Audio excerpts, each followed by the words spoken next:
Hello everyone. I'm at the James A. Garfield National Historic Site, the home of President James A. Garfield, the 20th president. So this is the home that he lived in from when he was elected president in 1880. So this front porch that you see right here, this is where he conducted his campaign for the presidency in 1880. So back then, presidential candidates really didn't travel the country that much back then. Mostly people came to the candidate. So in this yard, he had several hundred people at a time here to witness him campaign. So he basically started what became known as the front porch candidate, which many presidential hopefuls did later on. And what I learned inside, I forget the exact terms she said, but this is actually essentially the first front yard, essentially, because back when a lot of people didn't have front yards. So this is where the term yard came from.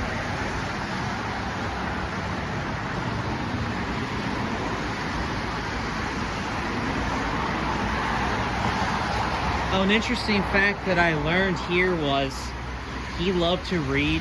He read a ton of books throughout his life. The lady said that he read about 2.5 books a day.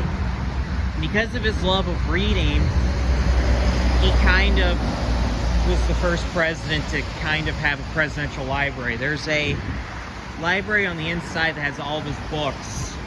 And the idea of a presidential library came from him.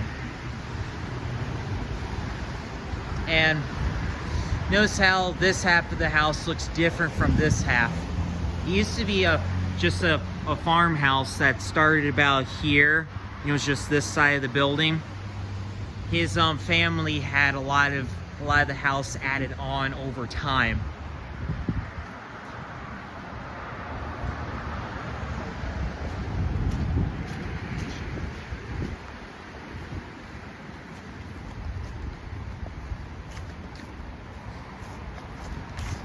This building over here is his campaign office, so this is where all the stuff happened for his presidential campaign.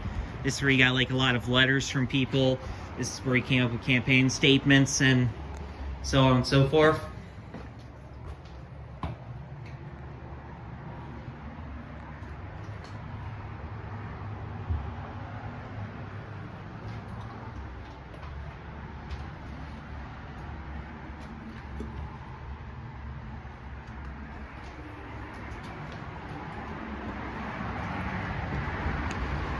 Sadly, shortly after becoming president, he was assassinated. Someone shot him, but he didn't die right away like so many other presidents have when he was assassinated.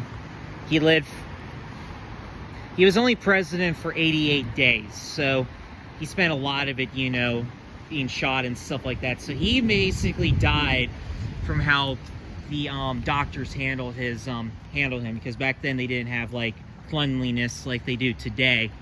So that's unfortunately what killed him. But this windmill was made after he died. I think his daughter wanted a commission. So it was built in 1900 from what I've read. And here's a little plaque about it right here. So that's the Garfield family windmill. And at one time, the property extended a lot bigger than what it is today. Today it's only like 8 acres.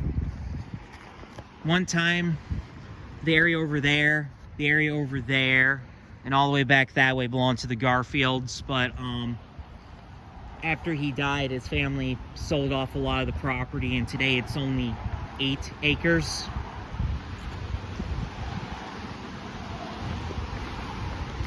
I want to show you a little bit of the back. Unfortunately, I wasn't allowed to take any pictures or video inside, and that's okay, but I just want to show you everything that's on the outside. But there was a lot of cool stuff in there. Here's a plaque about the campaign office.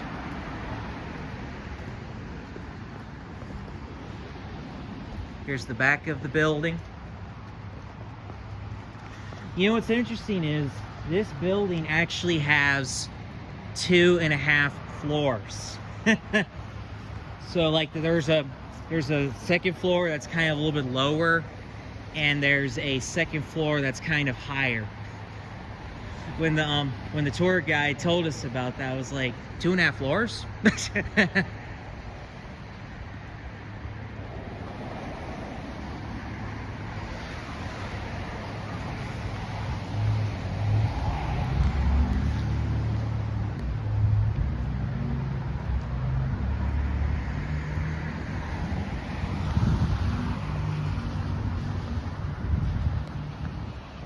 Here's a little plaque here about the front porch campaign.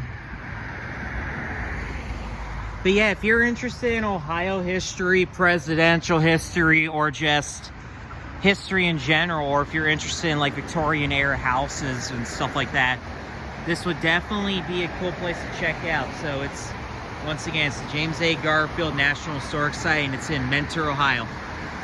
I hope you like the video. Press like if you like it, subscribe to the channel, and leave some comments if you've been here before, or if there's anything you find interesting. But anyway, enjoy the video.